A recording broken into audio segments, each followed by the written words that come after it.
नमस्कार दोस्तों, मैं हूं डॉक्टर विक्रम और मेरे चैनल में आपका बहुत बहुत स्वागत है। दोस्तों, आज एक बहुत इम्पॉर्टेंट टॉपिक डिस्कस करने जा रहा हूं कि जिम जाने वाले फिट लोगों की अचानक मौत क्यों हो रही है। और पिछले कुछ समय में दो केसेस ने बहुत लोगों को हिला कर रख दिया। एक रीसेंट केस था प्रतीक यादव जी का।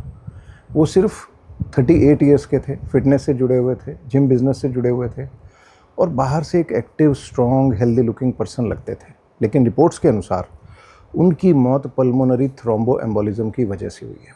ये मुलायम सिंह यादव के बेटे थे, यानी लंग की ब्लड वेसल्स में क्लॉट जाकर फंस गया। सिंपल भाषा में कहें तो एक ब्लड क्लॉट ने लंग्स की ब्लड सप्लाई ब्लॉक कर दी और heart plus breathing system suddenly fail हो गया। दूसरा केस था वीरेंद्र सिंह कुम्मन जी का।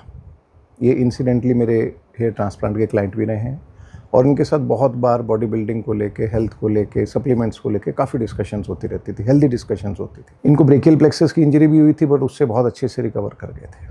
अब वीरेंद्र कुम्मन जी को आप जानते ही हैं, इंडिया के वेल नोन बॉडी बिल्डर और एक्टर भी थे। बाहर से extremely muscular, fit, powerful personality.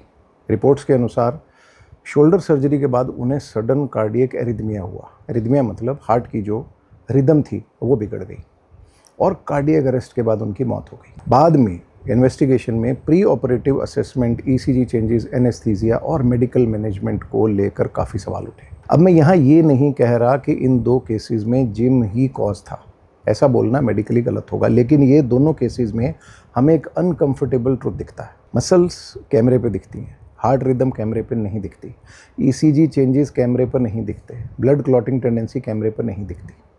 तो आज का सवाल यही है, जो लोग अंदर से कैसे भी हैं, बाहर से फिट दिखते हैं, जिम जाते हैं, प्रोटीन लेते हैं, क्लीन डाइट फॉलो करते हैं, उनकी अचानक मौत क्यों हो जाती है? वर्कआउट के दौरान, सर्जरी के दौरान, नींद में, या एक दिन बिल्कुल नॉर्मल दिखते हैं और नेक्स्ट डे समाचार आता है कि वो अब इस दुनिया में नहीं रहे। फिटनेस प्रोटेक्टिव है, लेकिन ब्लाइंड फिटनेस प्रोटेक्टिव बिल्कुल भी नहीं है। आज मैं आपको सिंपल लैंग्वेज में समझाऊंगा कि बॉडी के अंदर एक्चुअली क्या हो रहा है, हार्ट रिदम कैसे फेल होती है, ब्लड क्लॉट कैसे जानलेवा बन सकता है, सप्लीमेंट्स और स्टीरॉइड्स का क्या रोल हो सकता है और कौन सी प्रैक्टिकल चीज़ें सच में आपकी जान बचा सकती। मेडिकल लैंग्वेज में इसे ब्रॉडली सडन कार्डियक डेथ या सडन कार्डियक अरेस्ट इन एथलीट्स कहा जाता है। इसका मतलब है एक अपेरेंटली हेल्दी और फिजिकली एक्टिव इंसान में अचानक हार्ट की पंपिंग या इलेक्ट्रिकल सिस्टम का फेल हो जाना। ये हमेशा हार्ट अटैक नहीं होता। दोस्तों, बहुत लोग हार्ट अटैक और कार्डियक अरेस्ट को सेम समझते हैं, लेकिन ये दोनों सेम नहीं है।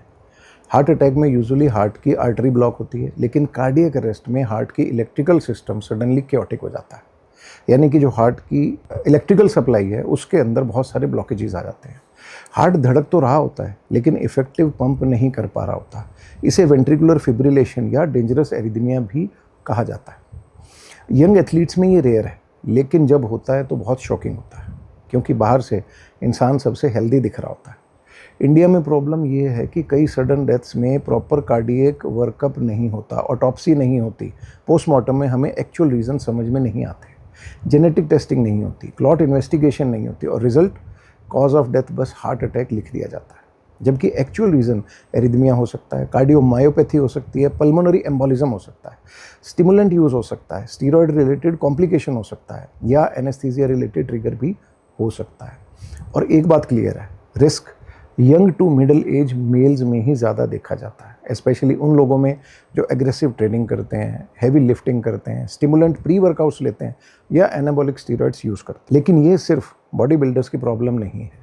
Runners, gym goers, cyclists, football players, marathoners, कोई भी वल्नरेबल हो सकता है अगर हिडन रिस्क फैक्टर्स मौजूद हैं तो। अब सवाल आता है कि ये होता क्यों है। इस पूरी प्रॉब्लम को समझने के लिए 4 मेजर बकेट्स याद रखिए या 4 मेजर पिलर्स याद। पहला, हिडन हार्ट डिजीज़, दूसरा ब्लड क्लॉट यानी कि डीवीटी और पल्मोनरी एम्बोलिज्म, और तीसरा सप्लीमेंट्स और स्टीरॉइड्स, और चौथा ओवर ट्रेनिंग, डिहाइड्रेशन और इलेक्ट्रोलाइट डिस्टर्बेंस। ज़्यादातर केसेस में एक ही विलेन नहीं होता। अगर 2-3 फैक्टर्स मिलकर बॉडी के ऊपर ये प्रेशर डालते हैं तो बॉडी को बिल्कुल एज पर ले जा सकते हैं और मौत हो सकती है। पहला पॉइंट है हिडन कार्डियक कंडीशन, जो पहले कभी पकड़ी ही नहीं गई। सबसे इंपॉर्टेंट कॉज है, देखिए, हिडन स्ट्रक्चरल या इलेक्ट्रिकल हार्ट डिजीज़, यानी कि अब एक और एग्जांपल मैं आपको इसमें देना चाहूँगा। अभी जहाँ मैंने जिक्र किया वीरेंद्र सिंह कुम्मन जी का केस, मेरे को अच्छे से याद है। हमने ट्रांसप्लांट से पहले, हेयर ट्रांसप्लांट से पहले, हालांकि हम हेयर ट्रांसप्लांट में सिर्फ लोकल एनेस्थीसिया यूज़ करते हैं, फिर भी उनकी प्री ऑपरेटिव ईसीजी हमने करवाई थी and that was absolutely normal. कुछ हल्के फुल्के उसमें चेंजेस थे जो कि कार्डियोमायोपैथी की वजह से होना बहुत एक नॉर्मल सा रूटीन हमें देखने को बॉडी बिल्डर्स के अंदर मिलता है, लेकिन इतना नहीं था कि इस सिचुएशन तक पहुंच जाए। बीच में, क्योंकि ये बात है तकरीबन 7 से 8 साल पहले की, इस दौरान उनके वर्कअप के अंदर चेंजेस हुए, बॉडी के अंदर चेंजेस हुए, एजिंग का कुछ फैक्टर आया, तो अल्टीमेटली वो इस कैटास्ट्रॉफी से निकले। उनके केस में भी एक ही फैक्टर निकल के आया था कि उनकी electrical rhythm was not normal, उनका ECG workup, pre operative workup was not normal. कुछ उसमें इश्यूज थे जिनको के ओवरलुक किया गया, अभी इन्वेस्टिगेशन चल रही। अब उनको सर्जरी के बाद उन्हें सडन कार्डियक एरिथमिया हुआ, यानी कि हार्ट की रिदम बिगड़ी। इन्वेस्टिगेशन में ऑब्वियसली ईसीजी चेंजेस और एनेस्थीसिया रिलेटेड रिस्क असेसमेंट को लेकर उनके काफ़ी सवाल उठे। दोस्तों, जनरल एनेस्थीसिया नॉर्मल स्लीप नहीं होती। एनेस्थीसिया के दौरान ब्लड प्रेशर फ्लक्चुएट कर सकता है, हार्ट रेट चेंज हो सकता है, ऑक्सीजन लेवल चेंज हो सकता है, नर्वस सिस्टम रिस्पॉन्स बदल सकता है, ड्रग रिस्पॉन्स अलग हो सकता है। अगर हार्ट की इलेक्ट्रिकल सिस्टम ऑलरेडी वल्नरेबल है तो एरिथमिया ट्रिगर हो सकता है, और एग्जैक्टली यही प्रिंसिपल इंटेंस वर्कआउट में भी लागू होता है। एक्सट्रीम वर्कआउट के दौरान हार्ट रेट बढ़ता है, ब्लड प्रेशर बढ़ता है, एड्रेनलिन बढ़ता है, ऑक्सीजन डिमांड बढ़ती है, हार्ट को सडनली बहुत ज़्यादा काम करना पड़ता है।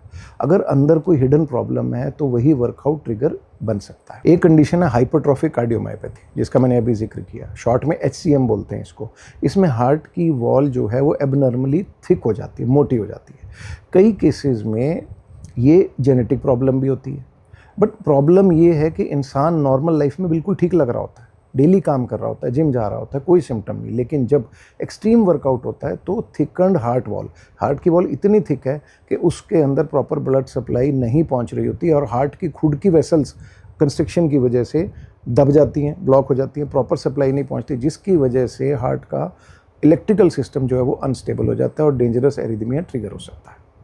हार्ट इफेक्टिव पंप करना बंद कर देता है, कुछ मिनट में ब्रेन को ब्लड सप्लाई रुक जाती है और तुरंत अगर CPR और डिफिब्रिलेटर नहीं है तो कुछ ही मिनटों में मौत हो सकती है। दूसरी कंडीशन इसी से जुड़ी हुई है लॉन्ग QT इंटरवल, और ये लॉन्ग QT इंटरवल कह लीजिए, सिंड्रोम कह लीजिए, ECG पे बहुत ईजिली आइडेंटिफाइबल है।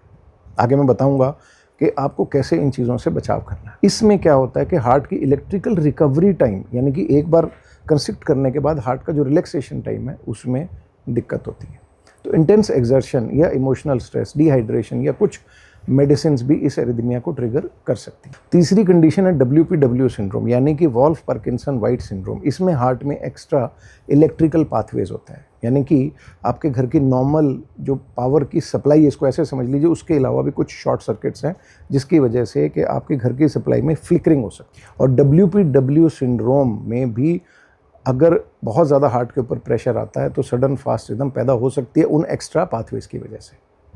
इस कंडीशन की डेंजरस बात यही है कि रेस्टिंग में बिल्कुल नॉर्मल लगेगा, लेकिन जैसे ही हार्ट के ऊपर प्रेशर आएगा तो WPW सिंड्रोम की जो एक्स्ट्रा वायरिंग है वो एरिथमिया क्रिएट कर सकती है। इसलिए सिर्फ मैं फिट फील करता हूँ ये इनफ प्रूफ नहीं है कि हार्ट कंप्लीटली सेफ है। जिम मिरर आपकी मसल दिखाता है, ECG हार्ट की कहानी बताती है। दूसरा पॉइंट है ब्लड क्लॉट, DVT और पल्मोनरी एम्बोलिज्म। अब आते हैं उस एंगल पे जो फिटनेस वर्ल्ड में बहुत मिस होता है, लेकिन यंग एक्टिव लोगों में भी ये हो सकता है, स्पेशली अगर कुछ रिस्क फैक्टर साथ आ जाएं तो। और पहला फैक्टर है डिहाइड्रेशन। हैवी वर्कआउट में स्वेटिंग होती है, स्वेट के साथ वाटर और इलेक्ट्रोलाइट बॉडी से बाहर निकलते हैं। अगर आप प्रॉपरली हाइड्रेटेड नहीं हैं तो ब्लड रिलेटिवली कंसनट्रेटेड हो जाता है, यानी कि थिक हो जाता है। इसे हीमो कंसंट्रेशन कह सकते हैं। थिक और स्लो फ्लोइंग ब्लड जो है वेन्स में क्लॉट बनाने की टेंडेंसी को बढ़ा सकता है। दूसरा फैक्टर है post workout immobility. Heavy leg workout के बाद अगर आप सीधे चेयर पे जाके लेट जाते हैं, कार में या सोफे पे जाके लंबे समय तक लेट जाते हैं, और ये लंबा समय अप्रॉक्सीमेटली 45 मिनट्स टू 1 आवर हो सकता है अगर आप एकदम से रेस्ट करने लगते हैं, तो काफ मसल्स एग्जॉस्टेड है, मूवमेंट रुकी हुई है, इनवॉलंटरी मूवमेंट भी रुकी हुई है, वीनस रिटर्न स्लो है, लोअर लिम्स में ब्लड पूलिंग हो सकती है और यही क्लॉट फॉर्मेशन के लिए फेवरेबल कंडीशन बन सकती है। तीसरा फैक्टर है इंटेंस एक्सरसाइज के बाद temporary hyper coagulable state. Simple भाषा में बहुत इंटेंस ट्रेनिंग के बाद बॉडी कुछ समय के लिए क्लॉटिंग प्रोटीन्स और प्लेटलेट्स की एक्टिविटी को बदल सकती है। हेल्दी बॉडी में क्लॉट ब्रेकिंग सिस्टम भी एक्टिव रहता है, यानी कि छोटे छोटे क्लॉट बनते रहते हैं और बॉडी उनको डिस्ट्रॉय करती रहती है, इसलिए बैलेंस बना रहता है। लेकिन अगर किसी में हिडन थ्रोम्बोफिलिया एक डिजीज़ होती है, डिहाइड्रेशन है, स्टीरॉयड यूज़ है, रीसेंट ट्रैवल है, स्मोकिंग है, इंजरी है, सर्जरी हुई है, ये लॉन्ग इमोबिलिटी है, तो ये रिस्क आपका बढ़ सकता है। चौथा फैक्टर है जेनेटिक क्लॉटिंग टेंडेंसी। कुछ लोगों में factor V Leiden prothrombin gene mutation या इनहेरिटेड थ्रोम्बोफिलिया हो सकता है। इंसान को पता भी नहीं होता, कोई सिम्टम भी नहीं होता, लेकिन एक trigger dehydration, surgery, long travel, injury, जैसा मैंने पहले बताया, ये उस क्लॉट की फॉर्मेशन को इंक्रीज कर सकता है। इसलिए फिट दिखना और क्लॉट सेफ होना दोनों सेम चीज़ नहीं है। तीसरा सबसे इंपॉर्टेंट पॉइंट है दोस्तों, सप्लीमेंट्स और स्टीरॉइड्स। फिटनेस कल्चर का सबसे बड़ा ब्लाइंड स्पॉट, हर सप्लीमेंट डेंजरस नहीं होता। वे प्रोटीन, क्रिएटिन, बेसिक इलेक्ट्रोलाइट्स ये जनरली सेफ माने जाते हैं अगर सही डोज और सही कॉन्टेक्स्ट में, सही परिप्रेक्ष्य में लिए जाएं तो। प्रॉब्लम शुरू होती है जब हाई स्टिमुलेंट प्री वर्कआउट्स और एनाबॉलिक स्टीरॉइड्स आप स्टार्ट कर देते हैं तो। प्री वर्कआउट में दोस्तों हाई डोज में कैफीन होता है और कभी कभी 300 मिलीग्राम या उससे भी ज़्यादा पर सर्विंग हो सकता है। कुछ लोग डबल स्कूप ले लेते हैं परफॉर्मेंस इंक्रीज करने के लिए, ऊपर से कॉफ़ी भी पी लेते हैं। फिर हैवी लेग डे या इंटेंस कार्डियो कर लेते हैं। अब बॉडी में क्या होगा, हार्ट रेट ऊपर बहुत ज़्यादा चला जाता है, ब्लड प्रेशर ऊपर चला जाता है, एड्रेनलिन ऊपर चली जाती है, एंग्जाइटी और पेल्पिटेशंस शुरू हो सकते हैं। अगर किसी के अंदर हिडन इलेक्ट्रिकल प्रॉब्लम है, जैसा मैंने पहले बताया कि हार्ट में कोई बेसिक आपकी जो इलेक्ट्रिकल सिस्टम उसमें कोई दिक्कत है, तो ये स्टिमुलेंट्स उसको एरिथमिया की तरफ लेके जाएंगे और सडन कार्डियक डेथ हो सकती है। कुछ शेडी प्रोडक्ट्स में अनडिक्लेयर्ड स्टिमुलेंट्स भी हो सकते हैं। कंपनी सारी चीज़ें आपके सामने नहीं रखती। इसमें DMAA टाइप के कंपाउंड्स, DMHA टाइप के कंपाउंड्स या कुछ और स्टिमुलेंट ब्लेंड्स भी हो सकते हैं। लेबल पे ये सब कुछ साफ साफ लिखा हो ये ज़रूरी नहीं है। इसलिए imported pre workout automatically safe है, ऐसा नहीं है। इंडिया का खुद का मैन्युफैक्चर किया वो, यहाँ के फार्माकोपिया का अच्छा चला वो कोई भी ब्रांड के ऊपर आप ज़्यादा विश्वास रखिए, बजाय कि जो आपको बाहर से इंपोर्टेड मिलता है उसकी क्वालिटी के ऊपर आपका कोई कंट्रोल, कोई चेक नहीं है। अब स्टीरॉइड्स, एनाबॉलिक स्टीरॉइड्स सिर्फ मसल नहीं बनाते, वे हार्ट पर असर डाल सकते हैं, लिवर पर असर डाल सकते हैं, लिपिड्स पर असर डाल सकते हैं, ब्लड प्रेशर पर असर डाल सकते हैं, RBC काउंट पर असर डाल सकते हैं, क्लॉटिंग रिस्क पर असर डाल सकते हैं। लॉन्ग टर्म या हाई डोज यूज से लेफ्ट वेंट्रिकुलर हाइपरट्रॉफी हो सकती है। जैसे बाहर हम एक्सरसाइज करते हैं तो हमारी एक पर्टिकुलर मसल, जैसे बाइसेप्स है, ट्राइसेप्स है, कुछ भी जिसकी हम एक्सरसाइज करते हैं वो थिक होती जाती है, मोटी होती जाती है। अब आप सोचिए, जब आप एक्सरसाइज कर रहे हैं, आपका हार्ट भी तो एक्सरसाइज कर रहा है, वो भी तो ज़्यादा ब्लड पंप कर रहा है, तो हार्ट की जो थिकनेस है, वॉल थिकनेस है, वो भी इंक्रीज़ हो जाती है। अब हार्ट को एक चीज़ समझने की ज़रूरत है कि हार्ट को भी तो ब्लड सप्लाई चाहिए। ब्लड सप्लाई कहाँ से आती है? हार्ट की वॉल्स के अंदर ही आर्टरीज होती हैं, और अगर हार्ट की वॉल थिकनेस बहुत ज़्यादा हो गई, आपने डायग्नोसिस नहीं कराया, इको नहीं कराई, आगे बताऊंगा आपको, तो फिर जब कंस्ट्रिक्शन होती है, यानी कि जब हार्ट पंप कर रहा होता है, उस वक्त वो अपने आप को ही एक तरीके से ब्लड सप्लाई से महरूम कर देता है। इंटरेस्टिंग फैक्ट है, आपको पता होना चाहिए। ये नॉलेज होगी तो ये सब कैटेस्ट्रॉफी आपके साथ होने के चांसेस ना बराबर है। लॉन्ग टर्म या हाई डोज पर एक्सरसाइज करने से लेफ्ट वेंट्रिकुलर हाइपरट्रॉफी डेफिनेटली हो सकती है, लेफ्ट चैम्बर बड़ा हो सकता है और ये इको में एबनॉर्मल दिख सकता है और रिदम का रिस्क बढ़ा सकता है, एरिथमिया का रिस्क बढ़ा सकता है। स्टीरॉइड्स RBC प्रोडक्शन को भी बढ़ा सकते हैं। स्टीरॉइड्स के साथ आपकी रेड ब्लड सेल्स की प्रोडक्शन बढ़ जाती है, इससे हिमेटोक्रिट बढ़ता है, यानी कि ब्लड में रेड ब्लड सेल्स का परसेंटेज ज़्यादा हो जाता है। सिंपल भाषा में ब्लड आपका थिक हो जाता है, गाढ़ा हो जाता है, और थिक ब्लड में जब आप डिहाइड्रेशन को ऐड कर दोगे, यानी कि एक्सरसाइज के दौरान आपकी बॉडी में पानी की कमी हो गई, plus intense training, plus post workout sitting, आराम से आके आप लेट गए, तो ये क्लॉट रिस्क के लिए एक डेंजरस कॉम्बिनेशन बन सकता है। इंडिया में प्रॉब्लम ये है कि बहुत लोग इसे साइकिल बोलकर नॉर्मलाइज कर देते हैं कि हमने स्टीरॉयड लिया, हम साइकिल्स में जा रहे हैं, एनाबॉलिक स्टीरॉयड को साइकिल्स बोलते हैं, तो उसको नॉर्मलाइज कर देते हैं। ठीक है जी, कोई बात नहीं, मैं साइकिल पे था, मैं पोस्ट साइकिल पे हूँ, अब मैं रिकवर कर गया। डॉक्टर को कुछ नहीं बताते, मैं क्लीन हूँ, अभी एक नॉर्मल सा वर्ड बताया जाता है। मेरी ट्राइकोलॉजी की प्रैक्टिस में बहुत सारे बॉडी बिल्डर्स हेयर लॉस को लेके आते हैं, और जब उनसे सीधा क्वेश्चन मैं कन्फ्रंट करता हूँ कि साइकिल्स लिए हैं, तो एकदम से उनके मुंह से हाँ ही निकलती है। एनाबॉलिक स्टीरॉयड में अगर पूछो तो शायद वो बात को छुपा सकते हैं। और मोस्टली जो साइकिल्स में हैं, ना तो कोच बताते हैं, ना ओवरऑल सोशली जहाँ से उनको ये चीज़ें मिलती हैं, ना वो बताते हैं। BP कोई चेक नहीं करता, लिपिड प्रोफाइल कोई चेक नहीं करता, लीवर का प्रोफाइल चेक नहीं करता, इवन ब्लड प्रेशर भी कोई चेक नहीं करता। तो बॉडी बाहर से इंप्रेसिव ज़रूर दिखती है, पर अंदर से वो प्रेशर कुकर बन चुकी है। आज जब ये फटेगी उस दिन समझ में नहीं आएगी।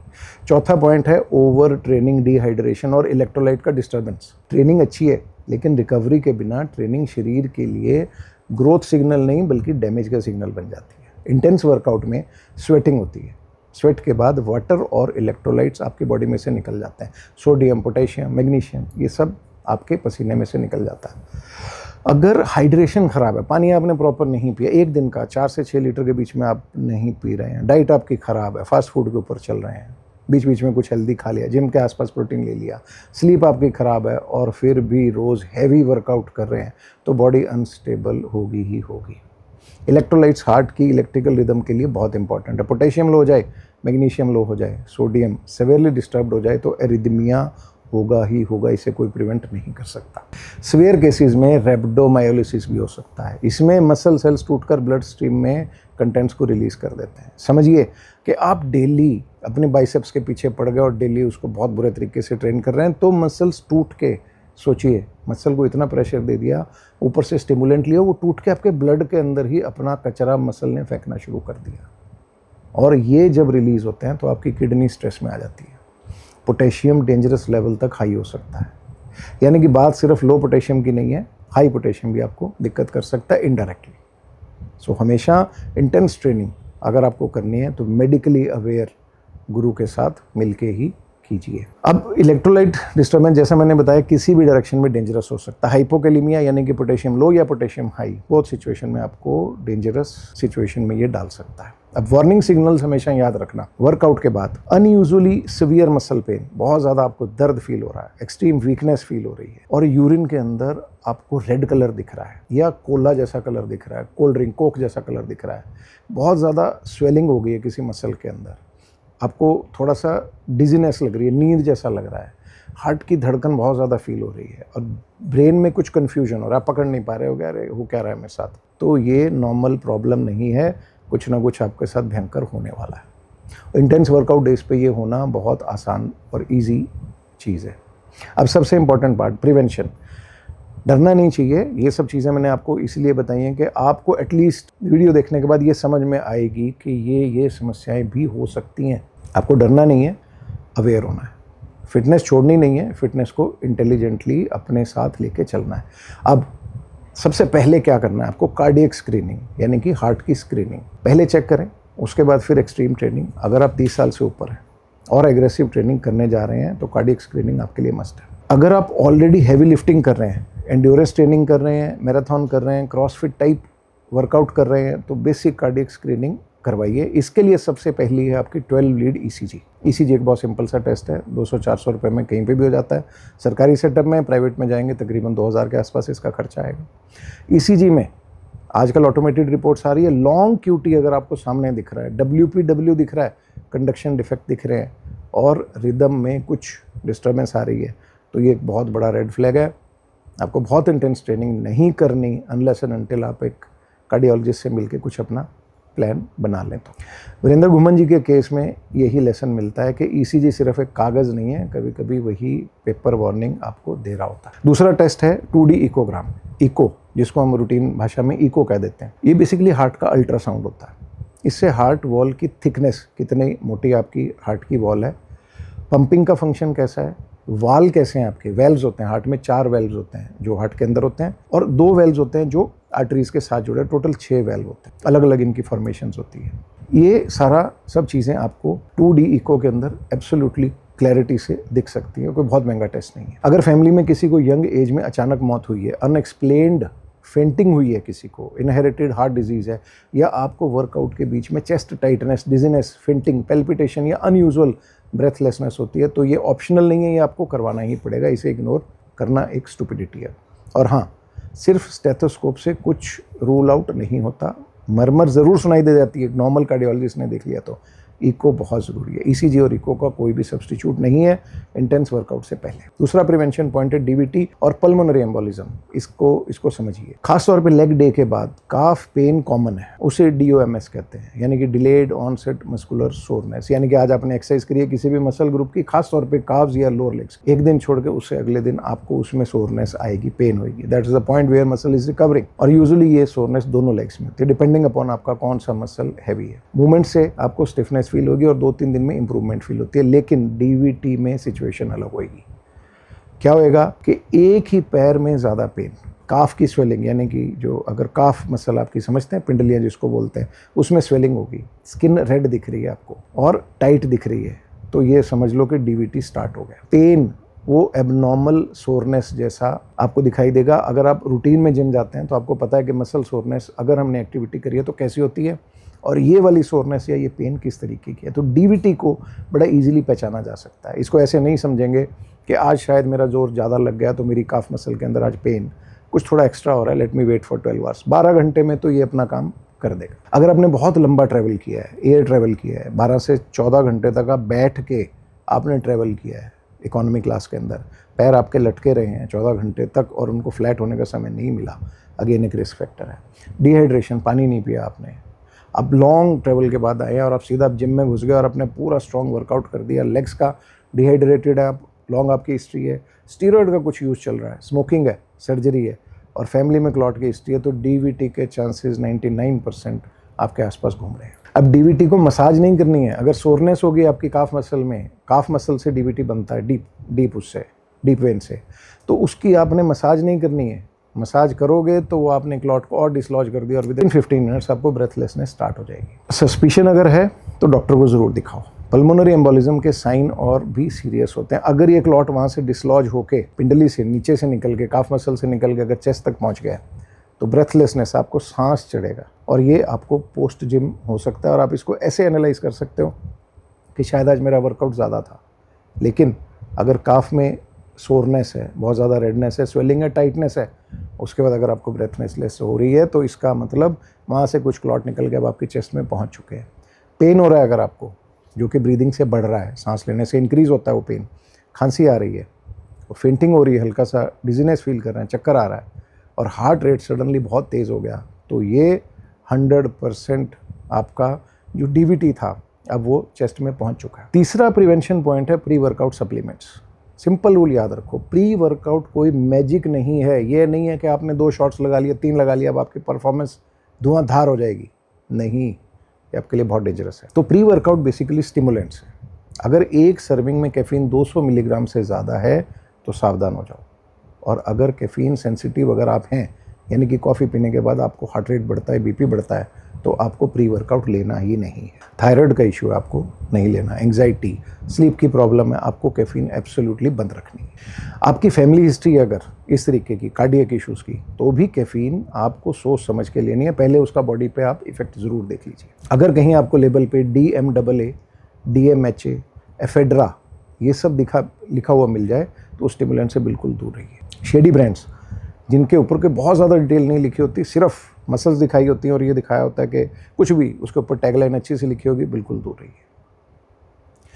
ये आपका जो एक्चुअल बेनिफिट है उसको तो छोड़ दीजिए, आपको खतरे में एब्सोल्युटली डाल सकते। Creatine, monohydrate, aqueous protein, electrolytes, sleep hydration, ये प्रोग्रेसिव ओवरलोडिंग, ये जो बेसिक चीज़ें हैं, दिखती तो बोरिंग है, इनके रिजल्ट्स बहुत लेट आते हैं, लेकिन ये बहुत ज़्यादा सेफ। और चौथा प्रिवेंशन का पॉइंट है दोस्तों, ब्लड टेस्ट कब करवाने चाहिए। यहाँ वर्डिंग बहुत इंपॉर्टेंट है। हर जिम गोअर को रैंडम डी डाइमर, समझ लीजिए, डी डाइमर और थ्रोम्बोफिलिया पैनल करवाने की ज़रूरत नहीं है। D dimer routine fitness screening test नहीं है, ये सिम्टम है और क्लिनिकल सस्पिशन के कंटेक्स्ट में यूज़ होता है।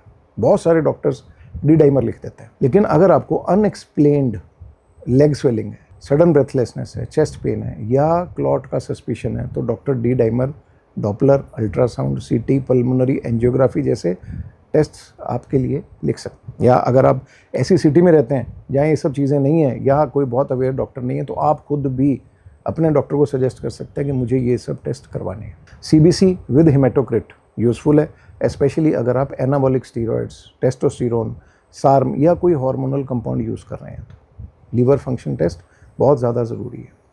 हाई हेमाटोक्रिट का मतलब है ब्लड आपका थिक हो गया है और ये एक बहुत बड़ा रिस्क सिग्नल है। Lipid profile, kidney function test, BP monitoring, ECG, echo, steroid users के लिए लग्जरी नहीं है, ये एक डैमेज कंट्रोल जैसा है।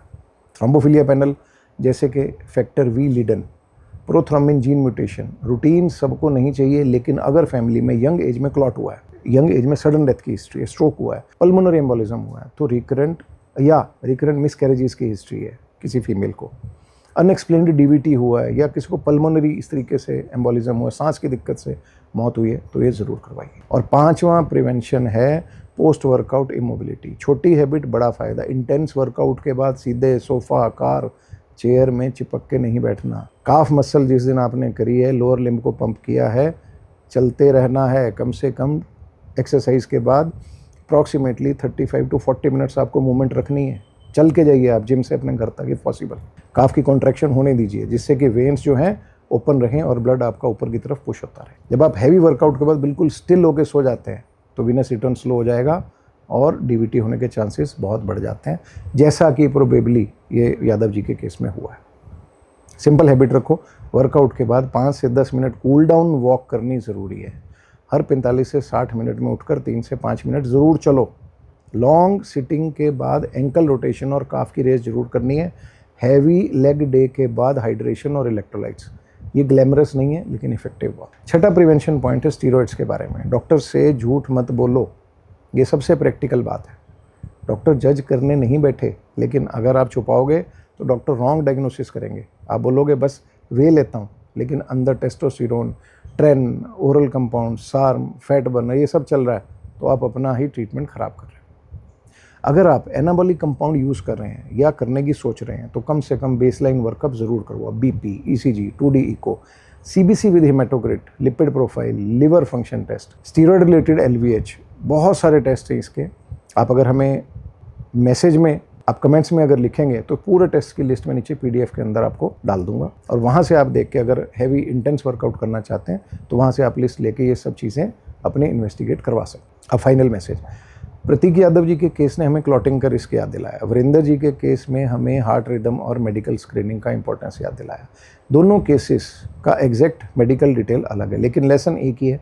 बाहर से फिट दिखना, अंदर से रिस्क फ्री होना, ये दोनों चीज़ें सेम नहीं है। मसल साइज हेल्थ का फुल सर्टिफिकेट नहीं है।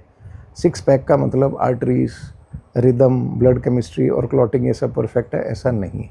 तो याद रखना, हार्ट की स्ट्रक्चर, हार्ट की रिदम, ब्लड की केमिस्ट्री, ये सब चीज़ें बहुत ज़रूरी हैं। अगर वर्कआउट के दौरान चेस्ट पेन हो, फेंटिंग हो, अनयूजुअल ब्रेथलेसनेस हो, पैल्पिटेशन हो, यानी कि धड़कन बहुत ज़्यादा महसूस हो रही हो, एक साइड की काफ मसल बिंडली के अंदर अगर आपको स्वेलिंग हो जाए या सडन एकदम से घबराहट फील हो, तो उसको आपने नेग्लेक्ट नहीं करना है। वो एक इमरजेंसी है, एग्रेसिवली उसको ट्रीट कीजिए। बाकी बहुत सारी चीज़ें मैंने आपको इस वीडियो में एक्सप्लेन करी हैं। बहुत लंबा वीडियो है, हो सकता है आपको बोरिंग भी लगे, बट लेकिन इसमें जो चीज़ें मैंने आपको बताई हैं वो चीज़ें हो सकता है, अगर आप इंटेंस पैशनेट बॉडी बिल्डर बनने की तरफ अगर आप जाना चाहते हैं तो ये चीज़ें आपको बहुत हेल्प कर सकती हैं और किसी ऐसे अनफॉर्चुनेट इंसिडेंट से आपको बचा सकती हैं। दोस्तों, ये सीरीज़ के अंदर मैं 3 वीडियोज़ और लेके आऊँगा। तीनों वीडियोज़ बहुत लंबे और हो सकता है आपको बोरिंग लगे, लेकिन इनसे आपको मदद बहुत मिलेगी।